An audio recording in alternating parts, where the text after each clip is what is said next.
Welcome to this week's episode of the NERO Show, supported by Join Cycling. In today's episode, Chris gives us the full race and ride review of the Cannondale SuperSix EVO. Is it good enough to get him off his Cervelo S5? We chat through it all. did Van der Poel almost cost himself a race win by riding an endurance bike? And Pirelli's new tyres, are they the fastest you can buy? All right, let's get into it. All right, it's time, Jesse Kyle. Here we go. Here we go. Ladies and gentlemen, this is Chris Miller's mental health for the last month. Finally, I get to talk about this bike. Chris Miller reviews a do-it-all aero/climbing bike, the Cannondale SuperSix EVO 2026 Go. Hi Mod. Talk us through the build. All right. What comes on it? Well, no, we're not talking through the book because I did a whole thing. We did 20 minutes on that. Yeah, but some people don't watch every Well, week. Some losers don't tune in every week. So give us a quick 1 minute. What is it? Okay, it's Cannondale SuperSix EVO 1 Hi Mod carbon frame with SRAM Force build. Okay. Comes with reserve 5764 wheels with the DT Swiss 240 hubs. Yep. It comes with Vittoria Corsa 29mm tyres. Which is still on here. Which so you've are ridden it still, this the whole is time? the package. Okay. Jesse. System optimized. System optimized package. You are looking at the System Bar Road handlebars. I will quickly come back over that when we get into it. Aero bottle cages. So just quickly, this bike was launched earlier this year. We did a video about when it came out, and like a lot of these bikes, they had their sort of three talking points, and the three things were, the first one was this new aggressive geometry. So essentially all the models came down 10 mil lower. And in my particular circumstance, it was in a size 54, I came down 10 mils, and it was 3 mils longer than the previous iteration. So for me, a 54 centimeter bike in comparison to the S5 that I was coming from, this bike is 3 mil higher, still higher than the S5, 3 mil and 3 mil longer.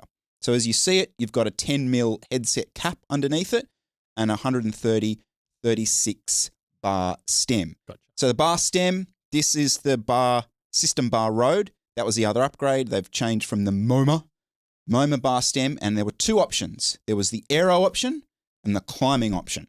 Okay? So this is the System Bar Road, which is the aero option.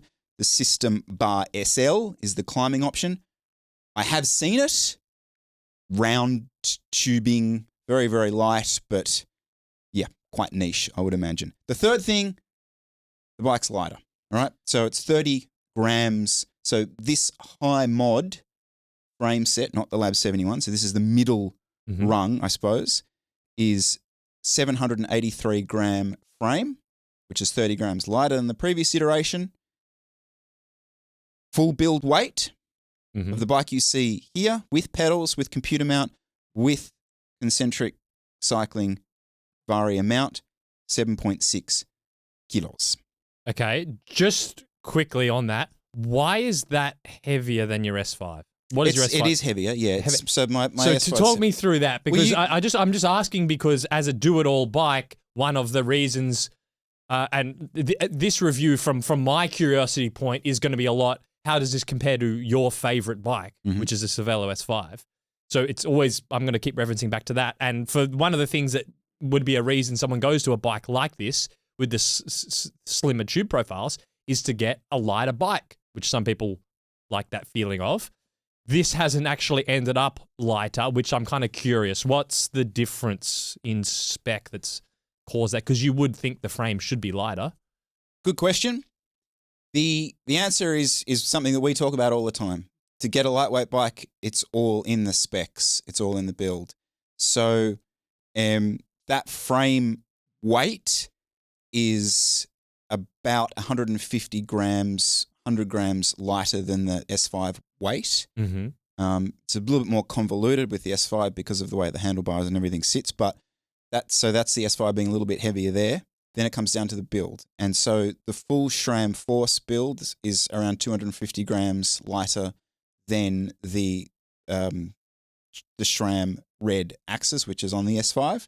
And the other thing to note is the wheels. So Sorry, you said lighter, it's heavier. sorry, it's heavier. Yep. Correct. And the other thing to note are the wheels. So the wheels on the S5 are the Reserve 5764 with the die cut. Different hubs. That'll get you. I was looking at going, it's the same wheel set. No, you would be wrong. Different hubs. Okay, Which gotcha. does play out when we get to the price comparison. Okay. They're very different prices, those two bikes with those two builds. But yeah, boils down to spec, Jesse. Okay. Boils down to build. All right, so let's go ride the bike. Just general riding, compliance, road buzz, dampening, those sort of things. Very important. Very, very important. Word I'm going to use is polished. Okay. Very polished. Everything from the uneven concrete slabs of the Anzac Bridge and Heffron Park to a bit of Aussie chip and seal. I'd even argue probably the odd Cotswold country lane slop. It's all kind of taken down a notch. Everything that you prepare yourself for a little hit, a little bump, and it's just a little bit of, that wasn't quite as what I expected in a good way. So far softer, I suppose. We've gone from 10 down to sort of 7. Comparing to what was a 10? Well, let's go there now. You said it's slightly more. I'm going. It's dialed. The comfort is dialed up. The harshness is sort of dialed down compared to a lot of the bikes that I've ridden. You have, so they'll be comfortable through the back and not through the front. So they're uneven almost in that way. So for me, like the Madone, which was super comfortable through the rear end, compliant, not so much through the front end. That rear compliance and the front compliance, or I suppose vibration dampening through the front end, generally riding, is far more reduced on this. The Seeker was sort of the other way around. Really comfortable through the front, not so much through the rear. All right, speed goes up.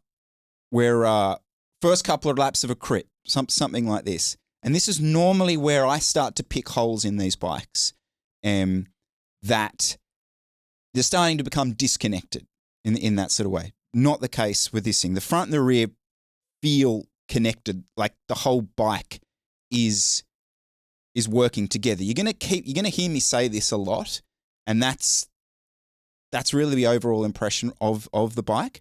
So when the speed would go up with something like the Seeker, I kind of would feel like you would lose stability through the bike, especially in the cornering. And the speed would go up on a Bianchi Ultra. I had to put more power out to maintain that speed. The balance seemed to be about right with this bike. We were sort of critical about the stack. I have a feeling this is one of the reasons that they did decide to come down, because there's a kind of an agility. I did talk to a few people that rode the previous iterations of it, and sometimes the criticism of it was that it was a bit slow steering-wise. It wasn't that agile. This is not that case at all. It's almost the party trick of the bike is how fun this bike is to corner and maneuver. So on that, like cornering, tracking, accurate, super sharp, but that right balance. There's no twitchiness. There's no having to learn to corner again.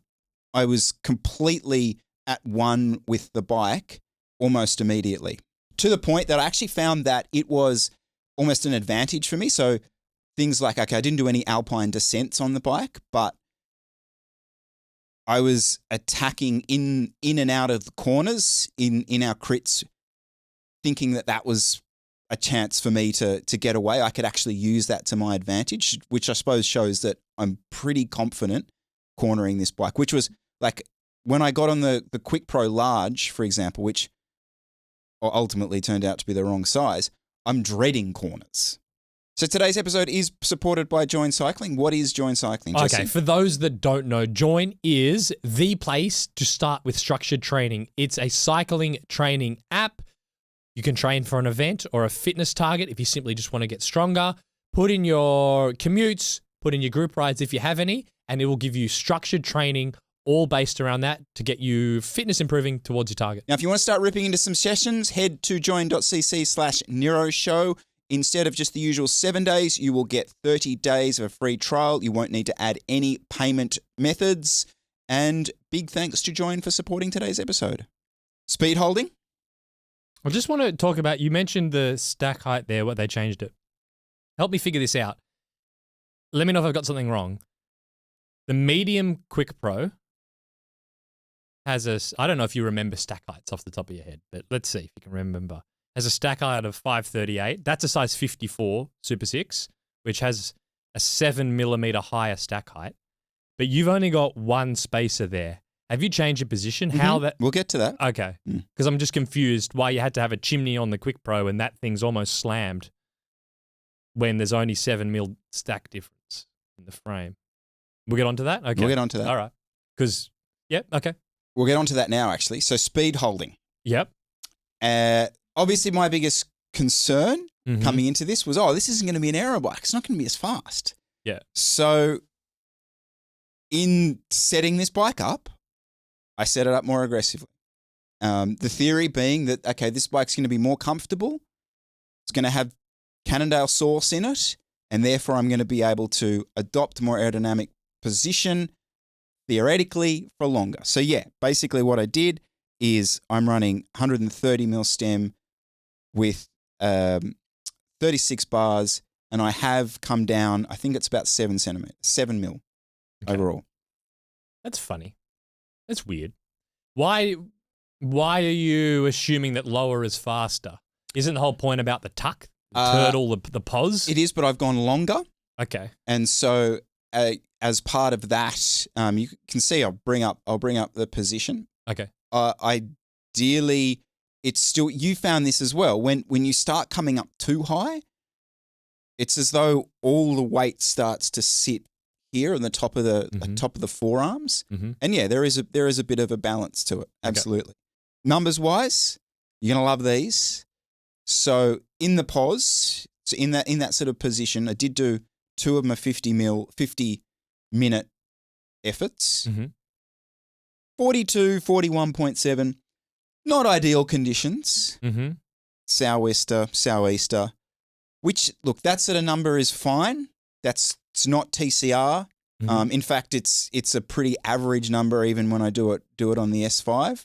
The only thing I will say is I really had to strain for those efforts towards the back end. Maybe I'm not quite as fit, but holding that position for that length of time was a difficult operation, certainly through the hamstrings.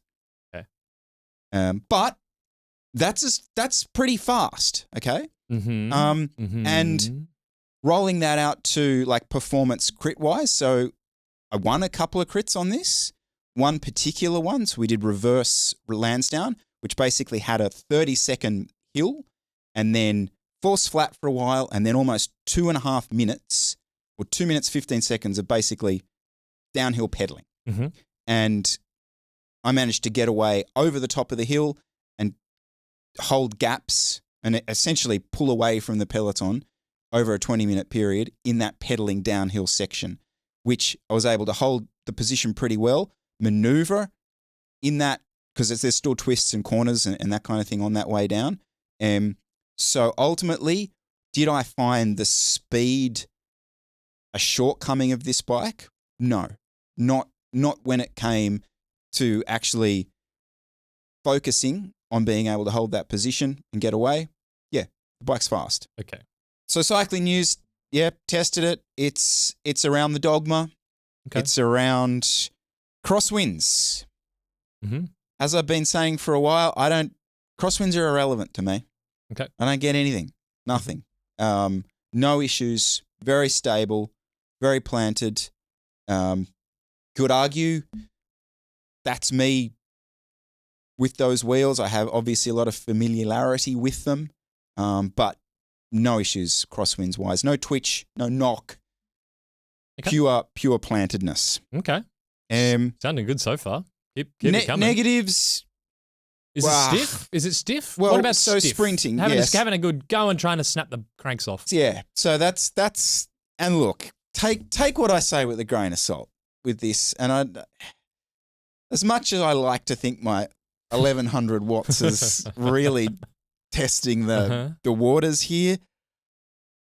I would argue this is potentially if you got on it, you would find it a little noodly. Or not noodly is not the right word. The snap's not quite there. Okay. I did win a sprint at Lansdowne, an uphill 2-up, but this was a 2-up breakaway. We're both pretty fucked. Who's got anything left kind of sprint. And on rear wheel was skipping around the place, but that's probably because I've lost the wheel a bit in that scenario. Yeah, I mean, for me, the stiffness is like there's a huge bucket where it's stiff enough. There's a small bucket where it's noodle, which doesn't seem to be that common nowadays.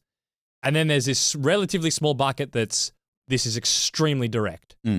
But for most bikes, given that it is a dual, like I'm guessing it was going to be in it's stiff enough, but it's not enough. Super direct. Yeah. So I was expecting you to say that. To this date, the Madone is still the only bike I've sprinted on and gone, whoa. Okay. Jesus. Yeah. Yeah. So it's fine. But I would be interested to see if you or Angus Wilson got on there and churned out 1800 on it. Can I ask you about the geometry again? Yeah. What bar length were you running on the Quick Pro? Reason why I'm asking is because we go on all the time, and we said when the bike was released, why did they make it lower in stack? A centimeter lower. But I'm looking at that, and I'm going, well, if you had the previous one, you wouldn't be able to even get that position because you'd have no top cap. You'd have all the bearing exposed. I just don't understand what's going on with your bike fit. Because did you have a 120 or 130 on the Quick Pro? 130. Yeah, see what's going on here. I'm very confused because I don't know how looking at you on that, which is basically an SL8 geometry, to now be going, oh, these Chinese bikes are way too low. That's like within a centimeter of a Chinese bike. And you've got it slammed. Am I missing something? Because if you replicated that bike fit on the Quick Pro, it's probably 2 spaces. Yeah, I set the bike up more aggressively. Okay. Yep, absolutely. Okay. And as I said, I did that consciously, thinking that if this is going to be a more comfortable bike, because that's ultimately what I needed this bike to be, could I comfortably maybe ride in a more aggressive We're just position? chatting. I can't see the photos of you riding. It'd be interesting to have a look. Well, and I'll watch when this gets uploaded. Have a look with the positions. Well, you know how much difference there is in the position. But yeah, I'm bringing that up because we bang on, we go on and on about the stack height of these frames, and then you've got they lowered the stack height and you've slammed it. So I'm sitting here going, oh, how are we factor? You know, because this might change your conversation you have around the geometry of a lot of these bikes if you're now running this more aggressive. Zach, or is this just an experiment and you're going to come up, another 2 centimeters? Well, it's an important point because people are going to go, you're banging on about this stack height of these frames, and now they lowered. We said one of the negatives of the frame was that they lowered the stack height, and that was we went, oh, why'd they do that? That's stupid. And now you've slammed it on the lower stack height. People are going to go like, that's obviously. I'm confused now because if I had there's no way I'd be right. I could run it like. Yeah, I mean, I don't know what else to say. I've set it up more aggressively. Okay. Yes. Okay. Yeah. That's just significantly more aggressively because it's not. Yeah. Well, the way compared to the Quick Pro, it's the same. It's the same stem length as you had on the Quick Pro. I mean, the only thing I pick out would be the head tube angle is almost a degree different. So there's going to be something in that. Do I have to set up all my bikes exactly the same from now to ever? No, but if we review a Chinese frame and you go, oh, I love this bike, but they've just completely cooked the geometry. And then you get a Cannondale that has almost the same geometry, within a centimeter of the stack, and you go, oh, this is totally fine. And, because I run it more aggressively, it's a bit like, well, what do you, if I was really cynical, I'd say you've just cooked up a complaint about the geometry and you've just, because you wanted to run a higher stack at that point in time. And then, you get this bike, which has a lower stack height, and also you happen to happily want to run a more aggressive position, and then suddenly the geometry is not a problem. Fair point. But all I will say is, like, when I was riding that bike, the Quick Pro, at no point did I think I could definitely go more aggressive on this. But maybe that's related to your bike fit or your flexibility or something. Because I'm just looking at the geometry of the frames. Yeah. All right. Fair enough. Yeah, I don't, because I don't know what to.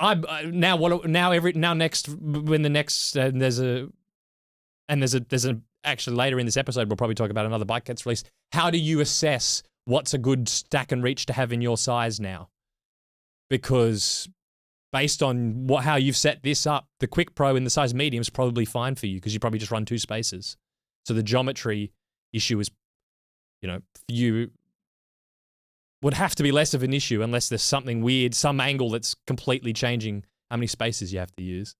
I mean, we got like 200,000 views on a reel saying, "Oh, why the hell did they drop the stack height?"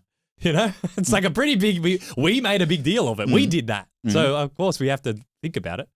Maybe that's one for Mick, actually. I think because there's so many different measurements in the bike. I'm more curious. He would have a better breakdown of like, your position has moved exactly this much, and therefore maybe the difference in the frames, what would actually work for you. That's probably a whole separate chat. I think they did the right thing, lowering the bike by a centimetre. All right. Yeah. I mean, it's still a little bit higher than most bikes. Okay. Because what I like about this bike is ultimately how agile it feels. How fast the front end feels. And that's probably got a lot to do with the front end. Now, the bar and stem are absolutely fantastic. They have reshaped the front of the bike a good bit. So they have redesigned that part of it. But that was obviously the big talking point coming into riding this bike. Do I need to re-review all the other bikes now, given my new position? Potentially. Maybe.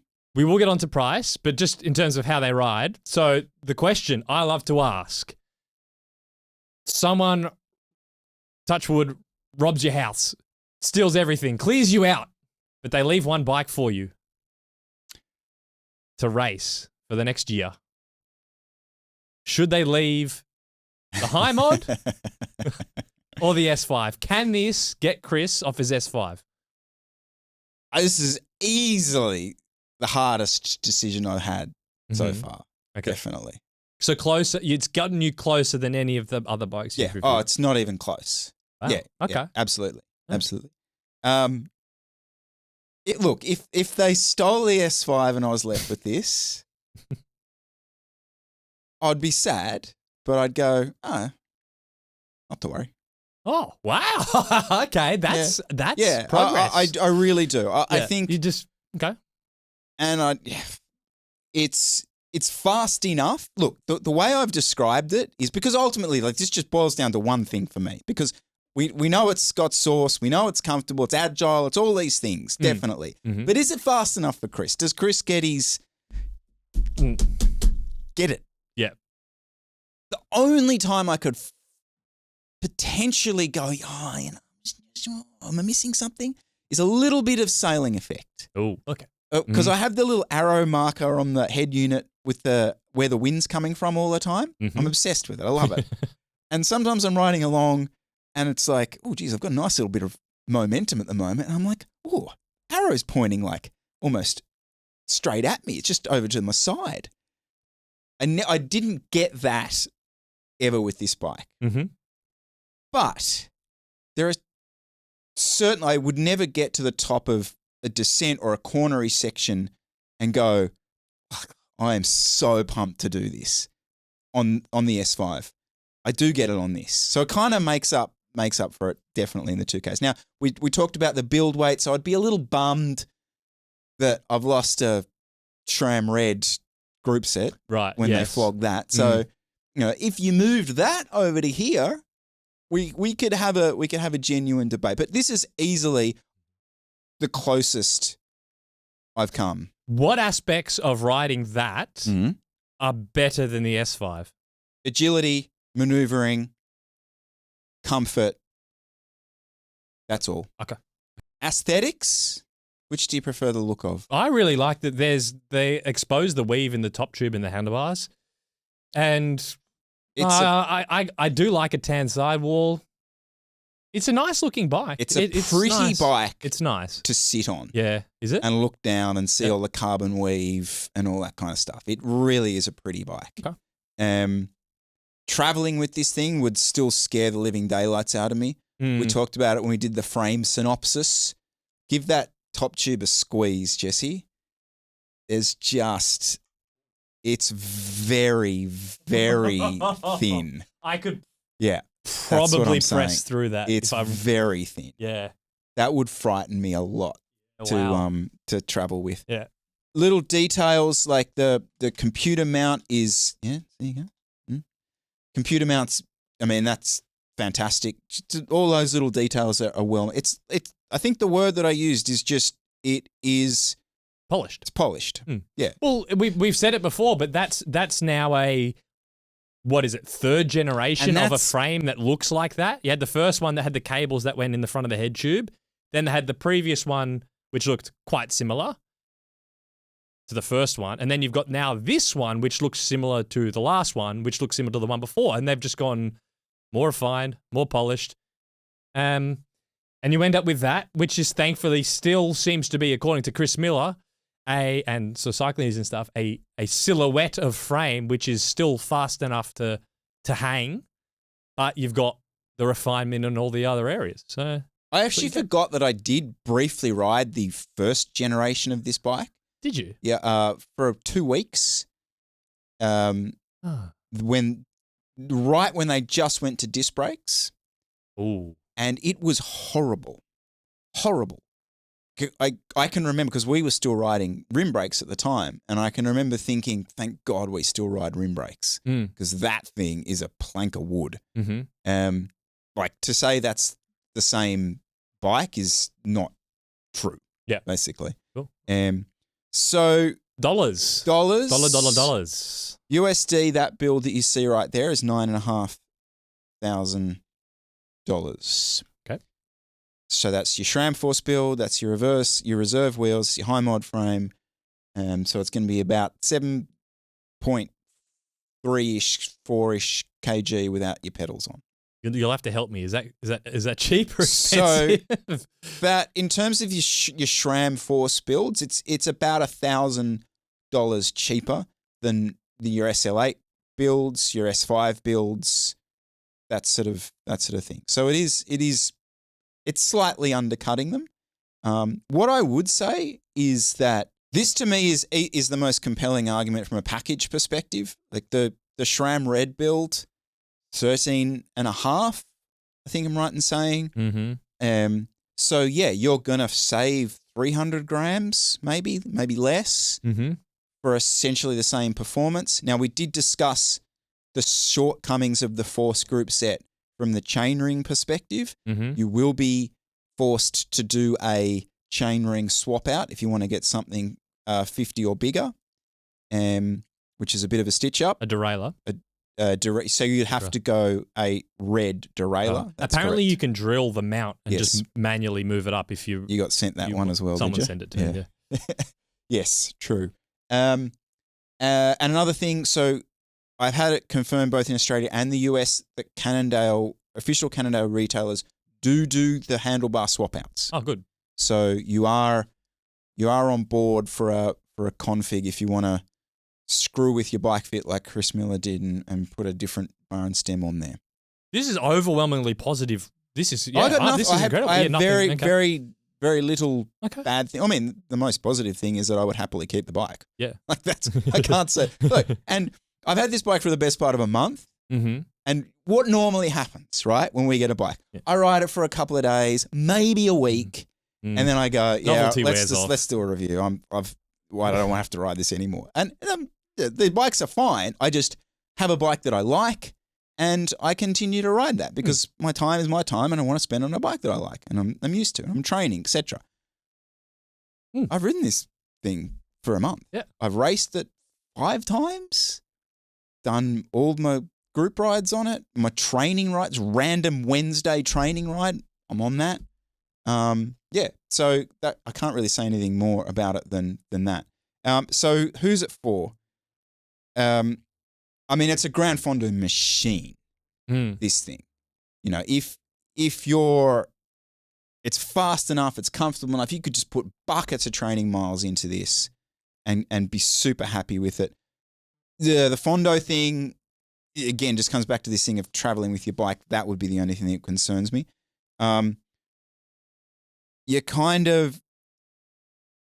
You're road racer.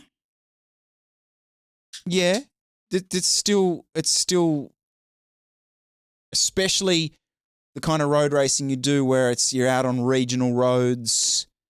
It's that type of thing. I can see that fitting for you. If you're a pure sprinter, I may be hesitant. Mm-hmm. Not that I'm probably a good example of that, but that'd be my only thing. I could see cycling to Tourist on this. Cam Nichols would froth this. Mm-hmm. He'd love a friggin' Wednesday Worlds or Tuesday Worlds, whatever it is up there with the boys. Mm-hmm. He'd love it. And you know what? I reckon this bike would get Dylan Johnson road racing again. Wow. Because we didn't talk about it, but the tyre clearance, it claims 32. That's rubbish. This thing's, there's so much space in there. I reckon you'd get very close to a 35 on there. Okay. Measured, I should point out. Yeah.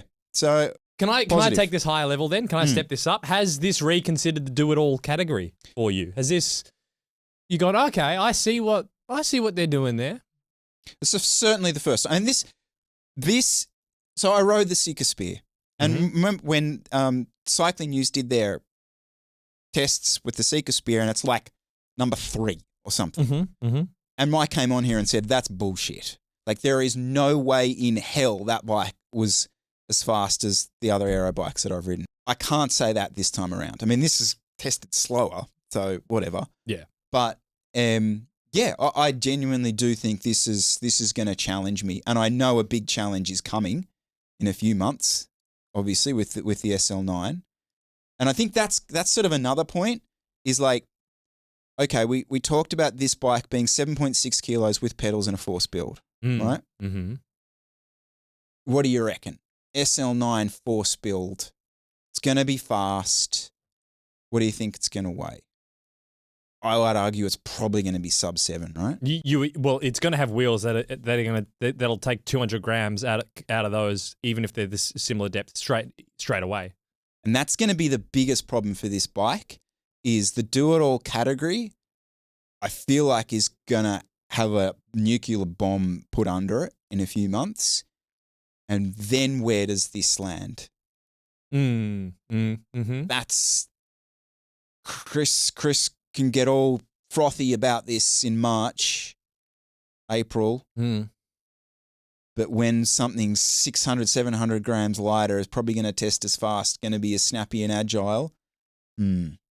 We'll see. Although I reckon there's a world in which if that was 700 grams lighter, you wouldn't like it as much. True. Yeah.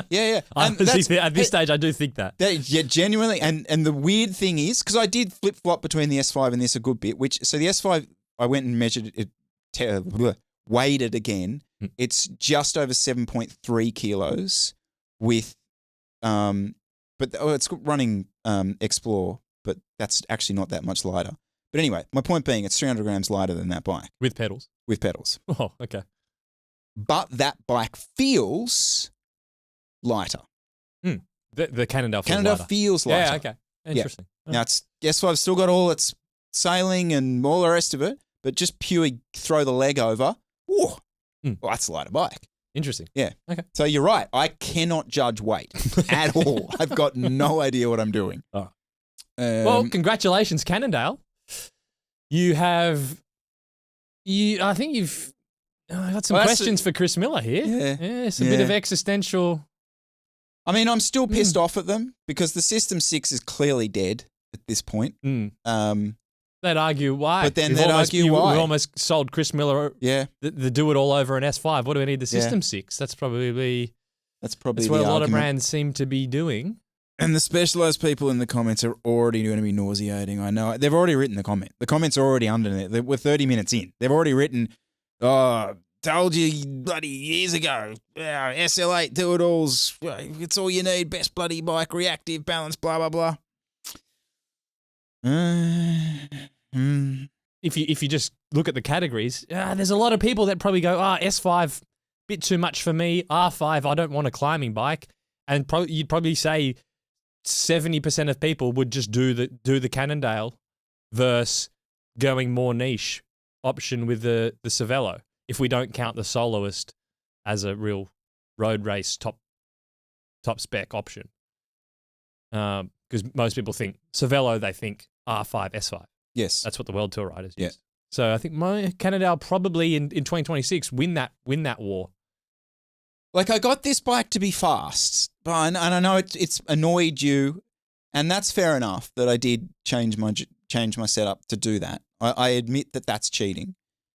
But it took an effort to get this to be. I still come back to this. It did take me an effort to get this to be as fast.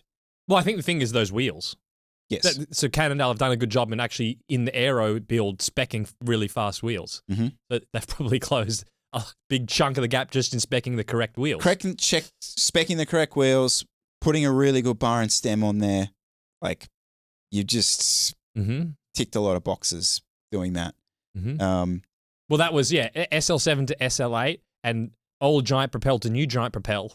It's the friggin' bars. So if you can get them and if they swap them out so they fit you well, there you go. This is very equipment heavy episode. For those that don't really like the equipment stuff, you may as well just click off because we're going to keep going. Firstly, SL9, how on earth is there not even a photo? I know.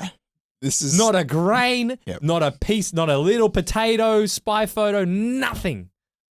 Surely they must be riding it around California. Like, it has to have been on the road and no one has gotten even anything. Because even in the couple of rides that I did in LA, a few of the bunch rides, there's 2 or 3 people either know someone who works at Specialized or they work at Specialized.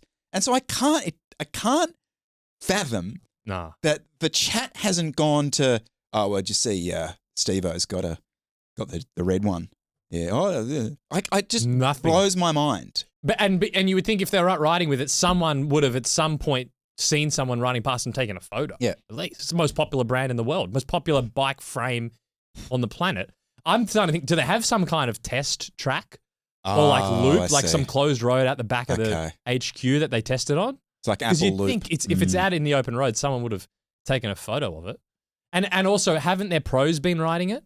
That's the other one. Surely some of the Red Bull riders or something's got to be riding it. Because then, you know what will happen? The release comes out and it'll be, tested by the pros. We've been iterating this for months, blah, blah, blah. And then all the press images of Remco riding around Andorra on the bike and you're like, why didn't we see this? Yeah. I mean, it's just, I'm very impressed. It's really impressive. Even from an industry perspective, I've put the feelers out. I mean, obviously, people don't tend to tell me everything, but I like to get a little something. I'm getting nothing. Nothing. So yeah, I mean, I heard the tour. I mean, I'm getting people telling me dates, everything, but like, I reckon Specialized are just throwing out dummies here. They're going, someone said Roubaix, someone's saying Vuelta. They just keep everyone guessing, I think. Yeah. So. Look, get your spy photos. Send Info them on at to NERO.bike. me. The inbox is open if there's anything. Please. Speaking of bike spotted, Matthew van der Poel's riding around on an endurance bike. Oh, yeah. Seemingly. Which must be getting released soon because there's photos of it everywhere. He's commenting Endurace in the comments of Instagram posts about it. So sort of an endurance version of the aeroed. Yes. Or an aero version of the Endurace. What do you reckon? Smart avenue to play? Okay. We're going on about the Specialized. Mm-hmm. This could be the most important bike launch of a generation. Come on. Okay? Yeah, all right. If Canyon can sell endurance geometry performance, which has not been done. Chris doesn't need it anymore. I don't need it anymore. So I'm so fit and flexible with my gym routine. Maybe Matthew should try and hit the gym.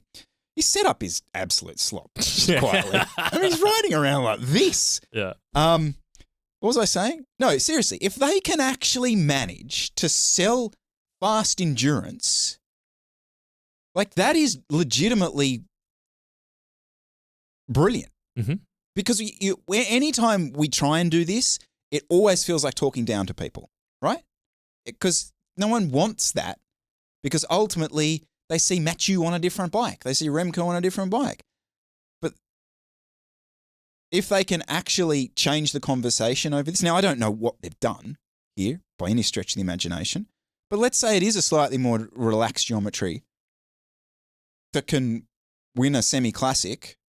That's a couple of watts off an aero. That's a whole new category of bike that can suddenly exist, which is, you know, Cade and all the rest of them whinge about bikes not being for the people. Mm-hmm. Well, here you go. Here's a potential bike for the people. I will say, I do think he probably wished he was on his aero about 75 minutes into his 90-minute solo effort at I reckon E3. you're mad. I reckon you'd be splitting hairs to find an aero difference between those two. Yeah, Looking at it, I got a side-on photo of that thing, and that looks. It's an aero with that looks like it's got just a bit wider tire clearance. Yeah, I don't see where you'd be losing watts. 446 for 90 minutes. Now, yeah, let's do some coil fact checks. Another wattage claim. They reckon all-time best 90-minute power for Vanderpool, 446 for 90 minutes. Average. That's a screenshot from Training Peaks, which isn't the normalized. So it was a 446 average. For the last 90 minutes, you're probably looking at 470 normalized for 90 minutes. What are the chances he did 446 flat average for 90 minutes? 2.5%. His threshold is he in a 1 hour time trial he might do. Ganna's probably doing 475 for an hour in peak. Yeah. Wout Van Aert in peak, 460.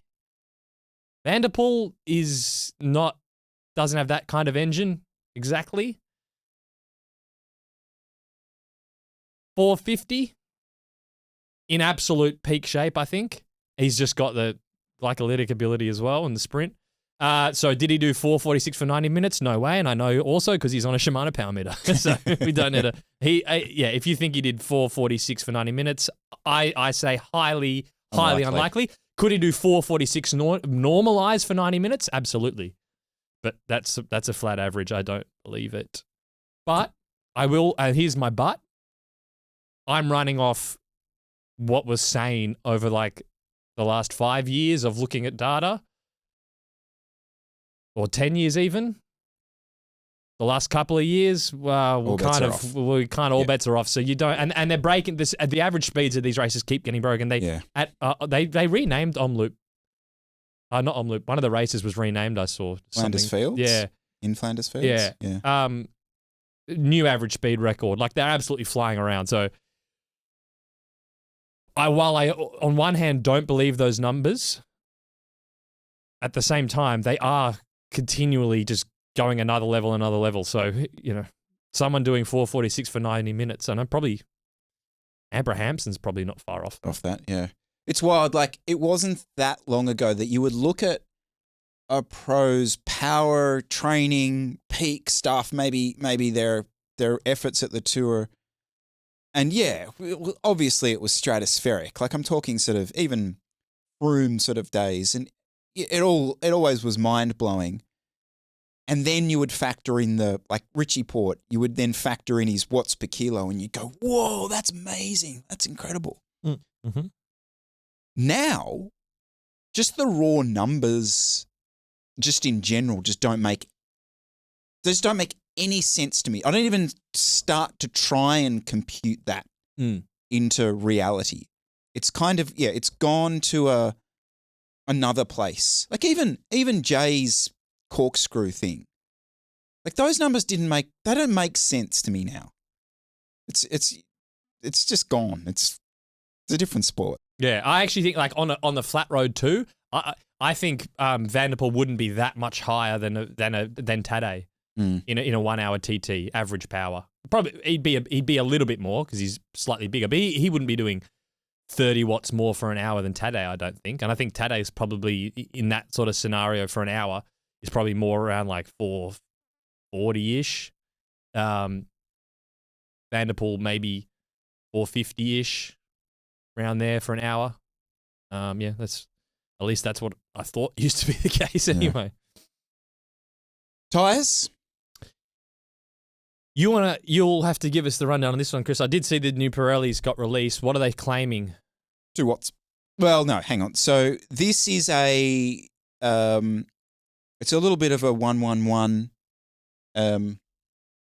competition, I suppose. So we've gone so many competitors in this. You got the KDX do the aero one, you got the Conti, and so it's an aero one. So essentially, this is the Pirelli SLR. They're claiming that it's 2 watts aerodynamically faster than their RS and 10% lower rolling resistance than their previous one. So it still uses Smart Eco 2 rubber, but this has light core casing, which is more supple, which intrigues me because that Pirelli's, for me, never had that suppleness to them. They always felt a bit harsh. So that's interesting. They've got a new casing, which is meant to be more subtle. But the profile is a slick tread. I want to get the wording on this right because this adds rubber at the tyre side, increasing the tyre's width in the space above the rim, helping to smooth the tyre to rim interface. So I'll bring up a picture of it, but essentially the idea is that this interaction between the rim and the tyre become one. Interesting, yeah, because most of the other tyres are putting some pattern in there to do something with the airflow. And Mavic used to have little strips that you would put in between the rim hook and the tyre that would sort of fill in that gap. So they reckon they're doing this just by the rubber shape on the tyre. Interesting. There's something in that. Yes. Yeah. Absolutely. As such, the PAS profile is tyre width specific, although the effect is seen across a range of rim profiles and yaw angles, particularly at higher yaw angles. Pirelli says the PAS continues to be effective even as the tyre wears. Yeah, so interesting. I mean, just coming back, so the Aero 111, which I really ride a lot because of its grip, I think it's ridiculous.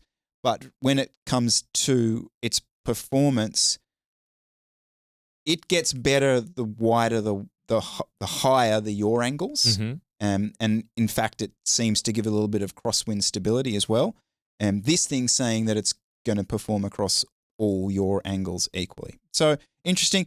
F1 people are going to froth the absolute nuts off these because that yellow one is like, that's what the Formula One tyres have, that yellow strip around them. So the McLaren frothers are going to go bananas on this. Cervelo Bike Show? Anything? Not Cervelo Bike Show. Sorry.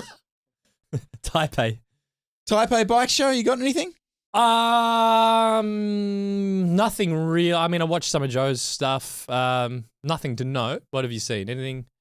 Well, I mean, they announced a gravel bike. Yeah. That's perfect. 50 mil front, I think. 55 mil rear clearance. Looks pretty aero, all the rest of it. So this was the bike you were referring to with our chat with Dylan, right? I got one coming. I'm waiting. Still haven't done the 58s in the mold yet. So have we got a geo chart? There is. Yeah, there's a whole website here that has it all up there. I'm looking through the geometry chart now. It's in my size. It's about 15 mil higher stack than the current Cervelo Arrow I have, which is like an SL8 spec. Obviously, it's a gravel bike, so all the geometries are different, but just the stack and reach, little higher, like 15 mil higher than a road race bike. Yeah, well, let's compare it to the SuperSix, given that's what even though it's a gravel bike, we're all doing the same thing. So that bike, the SuperSix EVO, has a reach of 387, which would be, you'd be the 490 size. And the SuperSix EVO has a stack of 545, and this has a stack of 558. Perfect. So you're slamming it. So yeah, it's with a 49. I was looking at the wrong size because they've named it protocols the other way around. Yeah. No. Okay. So it's kind of funny. Perfect. It's like very similar geometry to the old Cannondale. Yes. So yeah, just run a 130 slammed. Perfect. Sick. No, I rate that. A bit higher than your aggressive road position. I think it's a really interesting. We talked about gravel bikes last week, and I feel like the Chinese storage box coil's happy. Yeah, I rate that. I just think the Chinese brands. This is like if they want to hit it's a bit like the carbon wheels. They want to get out in front of the mainstream brands now. This is the moment to be agile. Get in there. Other thing Velo released, and I'm just a full Velo shield now, riser bar. Oh, yeah. Integrated bar stem with, I think it's a 2 centimeter stack gain that sweeps up in the bar. So if you've got, like for me on my whatever bike I'm running, if I don't want to run the full chimney or can't quite get high enough, you just buy that as your aftermarket integrated bar and you get 2 centimeters more stack. Interesting. And everyone quite, it's the same. It's based off the profile of the original Velo Avro bars, which a lot of people have ridden. Yeah. Lino approved. So that's like another example of not just releasing a product that's just a copy of another product. It's like trying to fit a need. And they usually develop pretty good value. Those aftermarket bars before, I think they were selling them on their own for like $250, $300.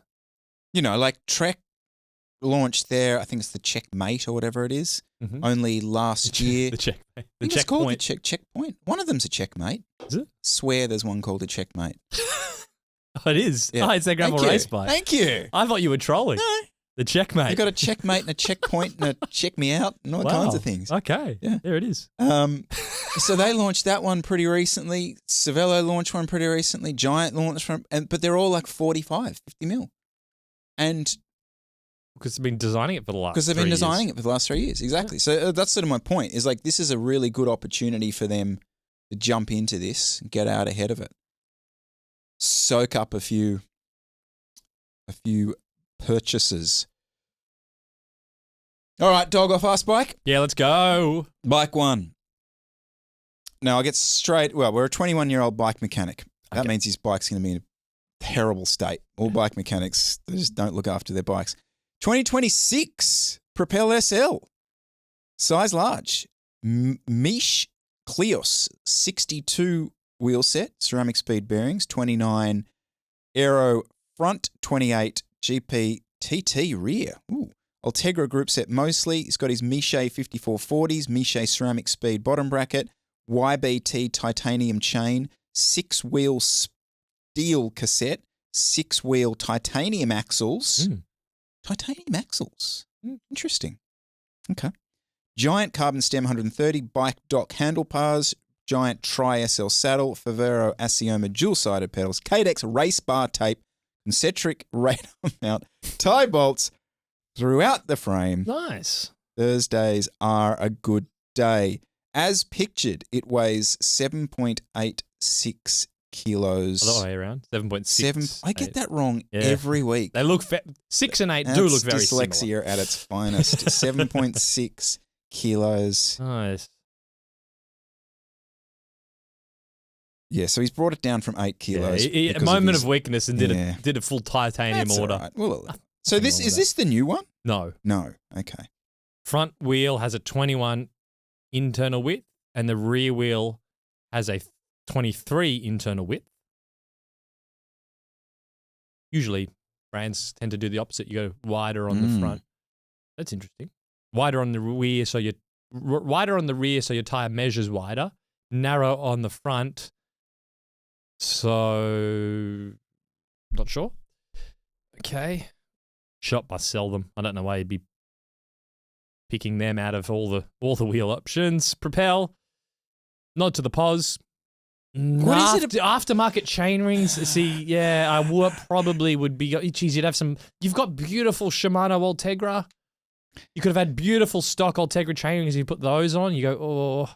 Does he know the Miche distributor? Yeah. Is that what's going on here, do you think? Must do. I'll get that sorted. Wait, do you want some chain rings as well? Oh, yeah, go on, throw them on. Yeah, I mean, everything about this bike, when you don't zoom in, looks great, I think. I think, as you said, Pos looks fantastic. I think he's got a nice little lever tilt happening there. Saddle, beautiful, no issues. It's a smart build, though. It's a smart build. So you're not saving the watts with the integrated bars because the old one didn't come with them, but Correct. you've got you get your Pos tucked in. I actually think this would be a pretty fast bike. Yeah. Got the aero tyre on the front. Oh, this is hard. It is hard, actually.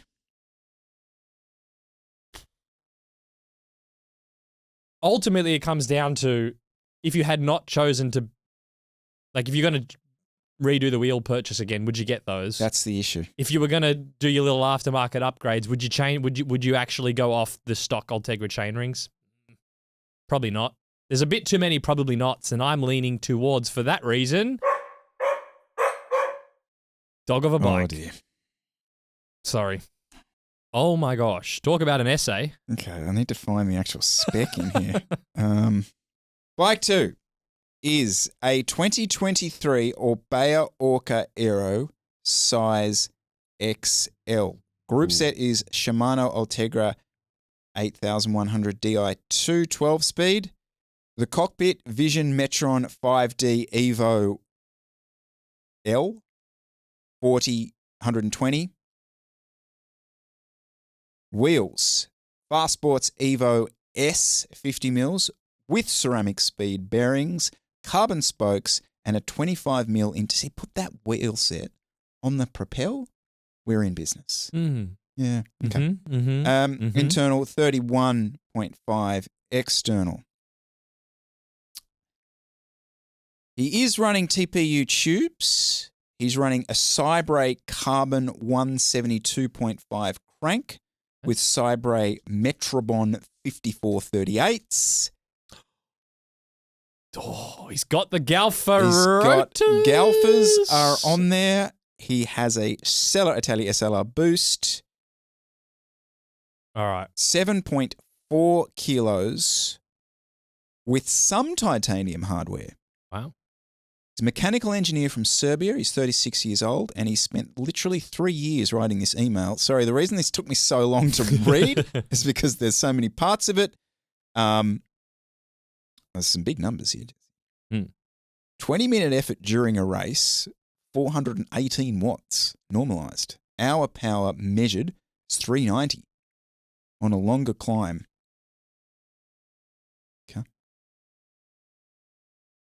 Some very fit Nero show viewers. But anyway, we move on. Here it is. She's not a looker. She's not. Not pretty. No. You would walk past her in a bar quite quickly, sadly. And that's not because she's particularly ugly. She's just not really drawing your attention in. No. Now, this particular frame, am I right in saying didn't test very well? Yeah.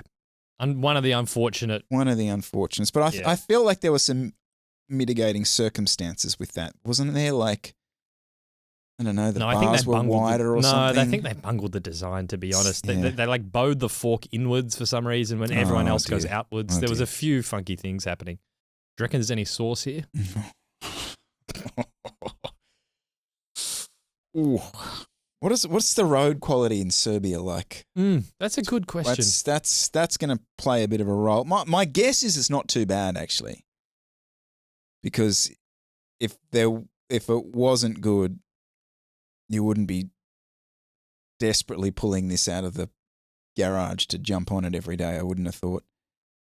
Okay, I think the question we're going to have to ask to try and get to an answer here is, well, what would he upgrade to, and how much better would that then be? So, give us the pitch. Because while I don't think it's that good, look, I'm going, well, if you got on a insert X bike, what's Merita's distribution like in Serbia? Neureacto, are you thinking? That's kind of where I thought, like, you know, a 99 bike's big in Serbia? Probably not. But if they were, that's sort of where I would I mean, I don't reckon there's noticing that much of it. no, maybe you're right. I reckon he's maybe in the I've got to weeds get at that over point. the aesthetic of Yeah. this. I know I've been criticised for going on about the weight, but 7.4 and an extra large in at least a somewhat aerodynamic frame is pretty good. As much as I don't like the look of it, I'm leaning towards it's actually pretty fast. Unless you want to overrule me. No, I don't like the offset seat post.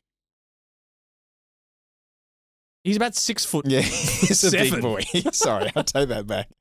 Yes, he's probably playing with Nikola Jokic as a Serbian basketball player. All right. Yeah, look. Squint, and it's a fast bike. Okay.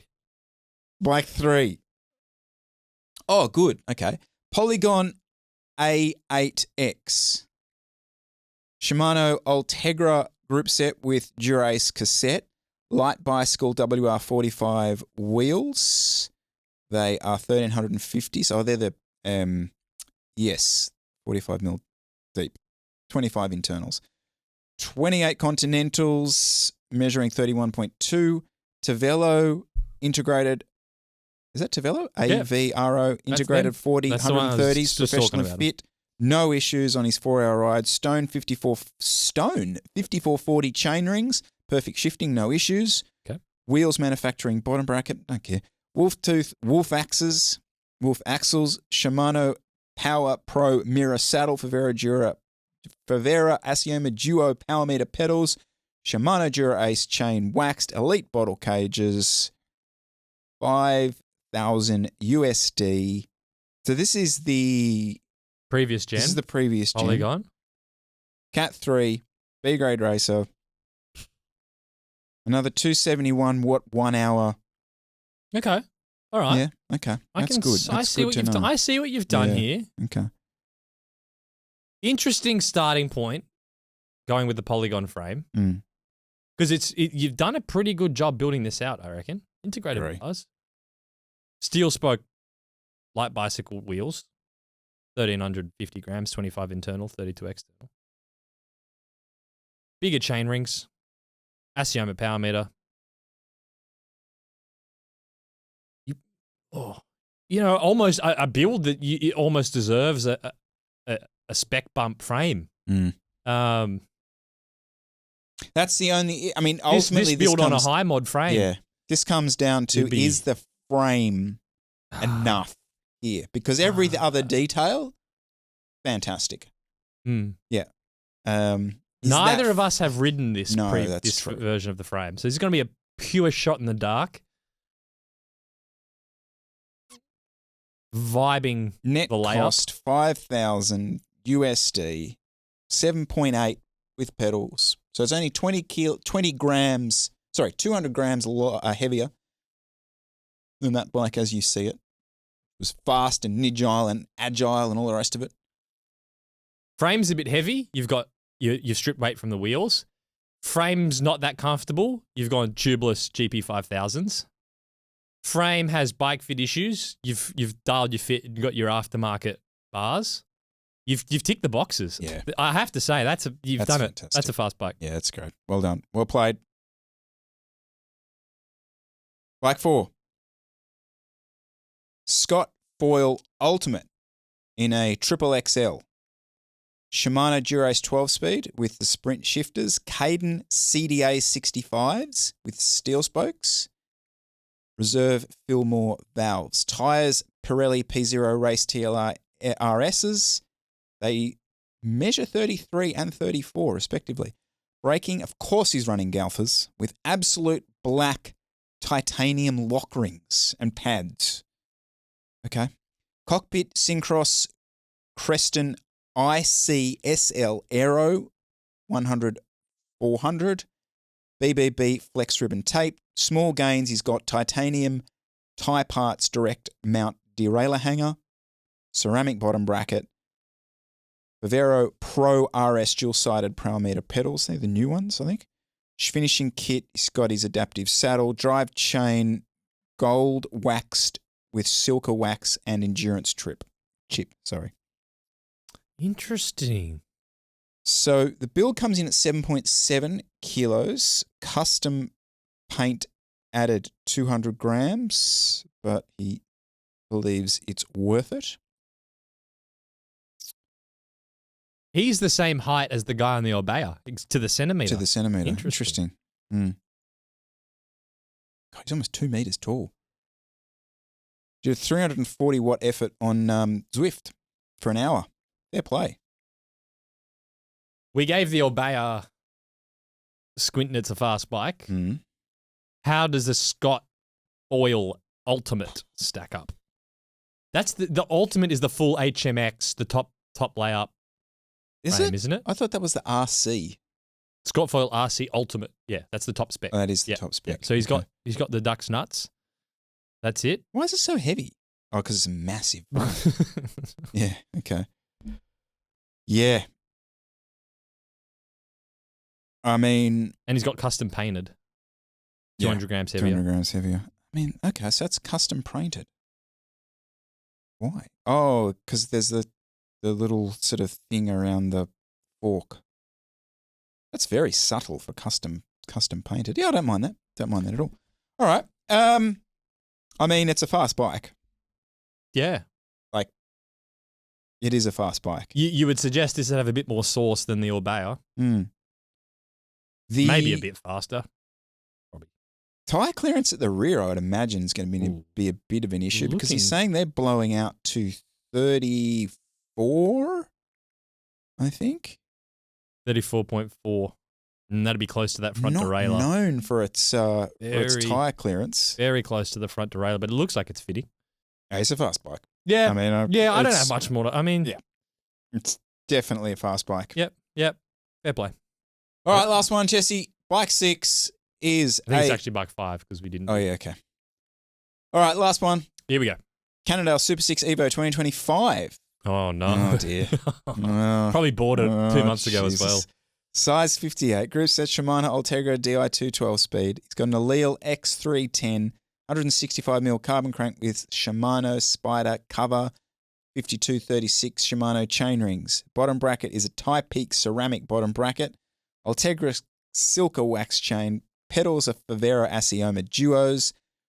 Wheels far hyper discs. Nice. Carbon spokes. Oh, this guy knows. Yeah. Yeah. Conti GP 5000s, 20 front, 30 rear. Now rides with TPU tubes. He's on the Swiss roads, of course. Mm-hmm. Galfers. Another set of Galfers are back. Galfers are back. Yep. 160 front and rear. Derailleur hanger frame and gear. I'll tell you why they're back in a sec. Okay. Pro Stealth saddle. Cockpit's one of those slot Momo design ones. 40 centimetre bar width. Lizard skin, 2.5 mil, thank you. Bottle cages are the Cannondale Aero bottles. Build weight 7.45. With pedals, bottle cages, and Garmin mount. So that bike is lighter. And Chris is doggy dog. Oh, no. How's that happen? Because he's got Chinese wheels and they're lighter. Yeah, they're way better. That's what they are. Yep. So there it is. There it is. There's the rig. I suppose the question really here for Clements Venturini is has he got regrets as we begin April in 2026? Now no chance. His current Absolutely FTP is no 305. chance. He's to bump that. It's only 32. Come on. Up. Used to row competitively. Oh, he's one of your lot. Okay. Fine. Yep. You should have aren't all rowers? Aren't you all born with an FTP above 400 watts? Oh, yeah. At this point? Yeah. Okay, so there it is. There it is. Is it fast and nimble and agile like the current new one? I mean, it's well spec'd. It is, yeah. So this is what I bang on about chainrings all the time. So he's gone lighter crank, but then bolted the stock chainrings back on. Yes. Asiomas. Yep. OEM fastsports wheels, save a couple hundo. Yep. Orange paint. Yeah. Something different. That's something. Mm-hmm. What are you missing? Chris? Oh, look, your Momo design handlebars. I think that's your only issue here. Bit heavy. I'm not sure. Are they backwards compatible? Maybe that's what that was the whole thing, weren't they? They are? I think they are backwards compatible. Mm-hmm. So maybe you look into a set of, what are they called? SL roads? Whatever they are. Well, go to your local Cannondale shop and go, if anyone comes in and they want to do a swap, I'll take them off your hands. Great shout. Couple $100. That's one of the smartest things you've ever said. They're going to sit around the back of the shop anyway. I'm sure they don't go anywhere. Fantastic. Yeah. And you're done. There he is. So you could tapping away. So it could be a fast bike, pending some sucking up to your local Cannondale dealer. He's got Assos bibs with a map jersey. That's okay, isn't it? Is that a crime? People get sooky about that sort of stuff? I'm not the biggest map fan, to be honest. That's just because you're anti-Melbourne. That's all that is. Maybe. Anti-Melbourne. No, I think he'll... They're just eating up every micro-influencer on the planet. It's like, we'll sticking give him you in some a free jersey. socks. Quickly. Ride with map gear. Yes. And then go and swarm with us. Do they swarm? No, that's Attacker. Are they Equinox? What? Yeah, you got to have your thing that they do. They're equinoxing. Oh, okay. You got to ride for like 4 days in a row or something because the sun's up. Solsticing. So that's a Rafa one. Is it? Yeah. Okay. They do the winter solstice ride. Does everyone ride to Stonehenge? Yeah. Is that what happens? Hold hands in circles. Anyway, big fan of map. Yeah, that's a fast bike. Yep. Rants of the week, Jesse. What you got Chris's synopsis. Synopsis corner. You got Chris's corner. Coyle's bitch session at the end of the episode. Yeah. What do you got for me? There's been some. Well, here we go. We did you just did a review. You had that thing built, got your bike fit, went and raced it, got all your notes. You did your review. It's out there for everyone to judge and assess and pick through. So, do we get to do a bit of a pick through of other people's reviews recently? This is on me. I actually twisted Chris' arm into doing this bit at the end of the episode because. Oh no, I'm up for a rant. Okay, I'm on board. Twist my arm. I'll have a crack. Firstly, Trace Velo. Love the guy. But does this Looking video? Looking forward to meeting him in Shanghai. Yeah. No, he does good stuff. But this Chinese carbon frame is almost perfect. And then the thumbnail says 99% perfect. And he's reviewing the light carbon frame that they can't list on the site because they can't keep stock of them yet. The LCR 018D, the aero tweaked endurance frame. He reckons 99% perfect. I'm like, brilliant. We're on here with a full review, full Trace Velo review. But it's not a review at all. It's a frame synopsis. He's got one from Miller's playbook. Yep, he's synopsising. So my first gripe was the whole. How can you say a frame's almost perfect if you haven't ridden it? If you haven't ridden it, you got to be patient with your review. Like if you're gonna do a review, and this, so if he could have just named this like, first look, unboxing. Sure, no worries. But when you're going, it's almost perfect, and you're like, why? Because the paint around the bottom bracket isn't oversprayed. Well, the layup could be complete and utter dog shit, or it could be a complete noodle. You'd have no idea. You haven't swung a leg over it. And there's 60,000 people here going, this frame is, look at this perfect frame. I don't like it. I just don't like it. Love it or hate it. And then he's in there with the camera, the frame endoscope camera. And we got a bit of a problem because it's like you send it through and it's either super smooth and you're going, that's amazing. Look how smooth it is. But does a smooth internal frame correlate to a really well made or well riding good bike? Have we actually established that yet? Where are we on? No one's done a research paper into that yet, have they? Yeah. I mean, I can understand you make it a bit cleaner so you strip a bit of weight out, or you can see if there's some obvious void in there. This is from my Hambini research knowledge. So I could see that, but going in and being like, it's really smooth, I'm like, okay, what does that mean for me who's going to go buy this and ride it? I reckon not a lot. And then in the video, he actually finds a problem. So he runs the endoscope cam down. We're at 6 minutes and 50 seconds into this video. He runs it down to the seat stay junction, and there's some carbon flakes that have flared off. But I did mention an imperfection, and yeah, here it is. So if we go down the seat tube, just out of sight here, basically level to where the seat stay joins the back of the frame, there are some loose fibers. Now, it looks a lot bigger on my endoscope. In reality, this area is probably less than 2 centimeters square, but still, that doesn't look great, right? 2 centimeters square area of carbon inside the frame that no one would ever see has slightly flaked off. And he says it's not ideal. So he sends it to Light Carbon to get their response. Now, as soon as I found this, I dropped my contact at Light Carbon a message. According to him, the latex mandrel can sometimes be a little bit sticky. So in that area, when they pulled the mandrel out, it just took a few of those fibers off the surface with it. Now, they assured me that area of the frame is designed with more than enough safety margin. So yeah, it shouldn't be an issue. And I've got to say, I do believe it. They did actually offer to send me another frame, but I declined because I know this is going to be absolutely fine. So to kind of prove it, I suppose, I'm just going to build it up and ride it as is. Okay. So I've stuck my camera in. I found something that's not ideal. But then Light Carbon said we've got major factors of redundancies in there. And then Trace Velo 15 seconds later says, so it's not an issue. But they'll send me a new frame anyway. So is it an issue or it's not an issue? It's not ideal, but it's not an issue. And the frame's perfectly fine. What are we doing here, guys? What are we doing? Is this getting us anywhere? It's getting us 60,000 views. It's just getting us views, and it's... let's just skip... Look, if you stick the camera down, there's a giant crack in there, and it's a safety issue, obviously, please, go ahead, let's get that revealed. But this sticking cameras in to find flakes of carbon, which is not ideal, but it's perfectly fine. I don't know what's going on.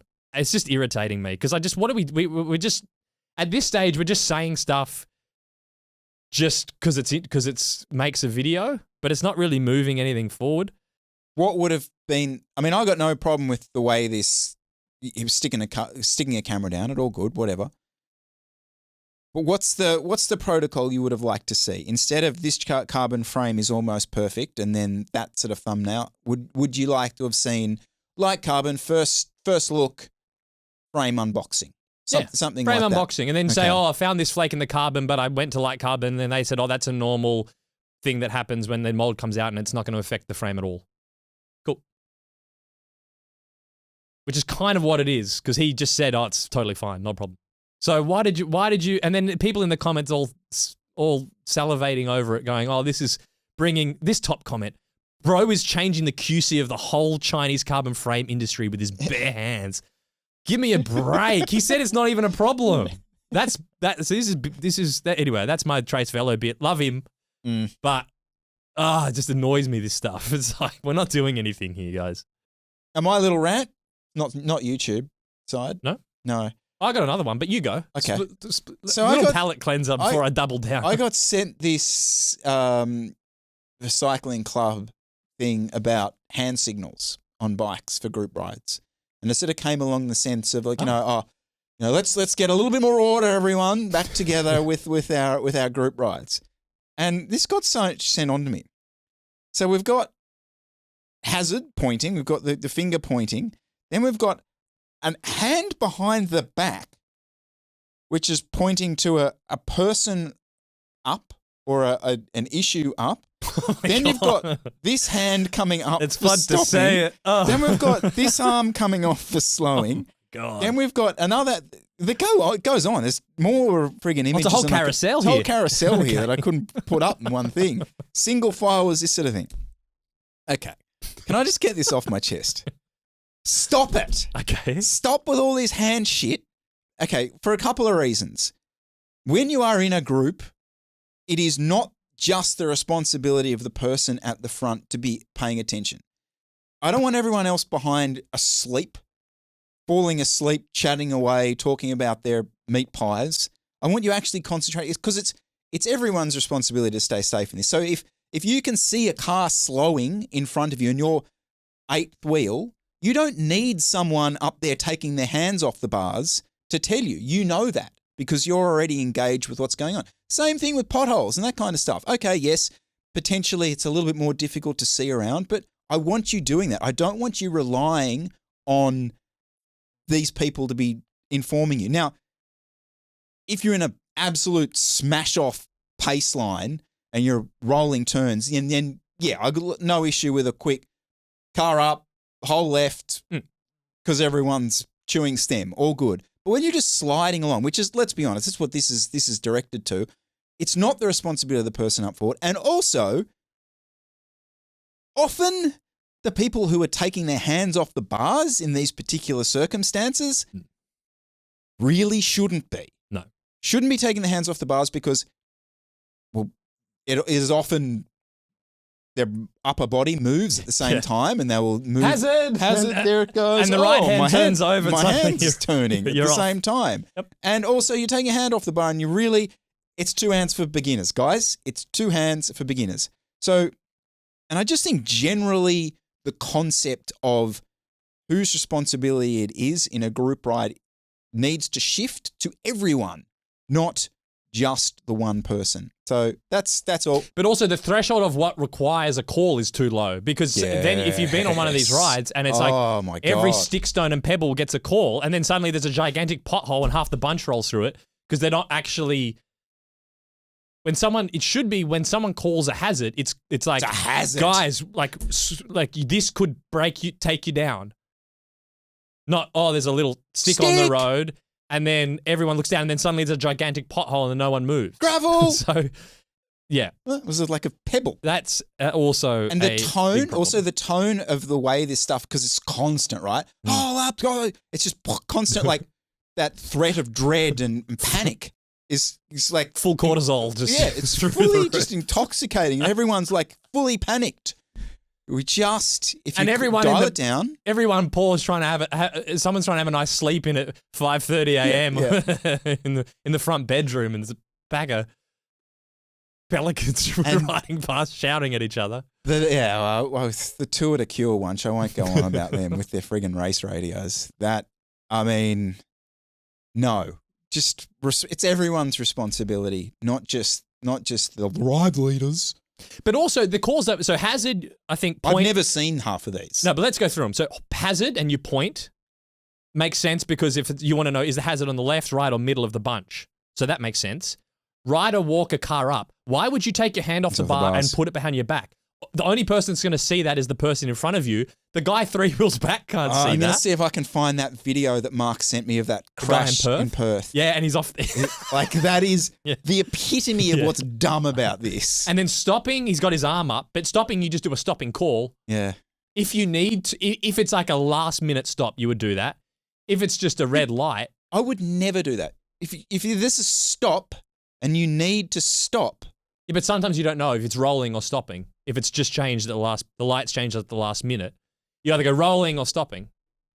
But if it's just if it's clearly a red light, you don't need to tell everyone to stop. And that also definitely doesn't need a hand signal.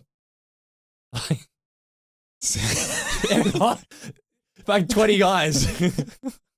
Poor bloke next to you, probably take him out with a left hook. A single file. It's one finger up. One finger. So the difference between you got stopping and you got single file. Where did you get this from? So this was doing the rounds at. I did my annual log on to Facebook. Oh, good. And this was doing the rounds, being sent by some of the clubs. We need to. I won't name and shame the club, but let's get it. Let's get some order back into our club rides. Like, no. Not like that. Anyway, there you go. There's my rant. You got anything for me or can we wrap it up? We can probably wrap it up. I had one more. No, save it for next week. I like this. Can we do this most weeks now? Yeah, we'll save this one for next week. This is just rants. I feel so much better now, actually. Getting it off my chest. It's been lingering with me. Let us know if you like Coyle's bitch corner. We're happy. Look, I've got plenty. I've got a whole backlog to get through. Don't worry about that. All right. Well, until then, we'll see everyone next week. Chat with you then.